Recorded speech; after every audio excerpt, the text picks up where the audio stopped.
Mama Džehva ga je kupala i hranila u Švajcarskoj, pa uzela dobre pare za to. A sad je pred njom specijalan zadatak. Ne posustaje. Gordana Džehverović, kako se navodi, pored svoje ćerke Zvezde, čuva stara lica po inostranstvu, a kako kaže, zadovoljna je novcem koji od toga dobija. Trenutno ona se sprema da sa specijalnim zadatkom uđe u Zadrugu 3 i ne obazire se na Teodorine kritike što toliko radi. Neprestano radim i ništa mi nije teško. Evo sada sam bila u Švajcarskoj, čuvala sam jednog čoveka tamo, vodila računa o njemu, kupala ga, hranila i uzela dobre pare. To je pružanje nege. Meni ništa nije teško. Ovde sam čuvala jedno malo dete u Jajincima, doputovala sam pre nekoliko dana.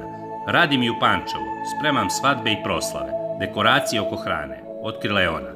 Teodora je stalno kritikuje, ali ona se na to uopšte ne obazire. Kad je posao u pitanju, ona ne posustaje. Ona se stalno buni, ali ja ne želim ni da čujem. Radila sam i pre nego što je postigla ovakav uspeh, radim i sad.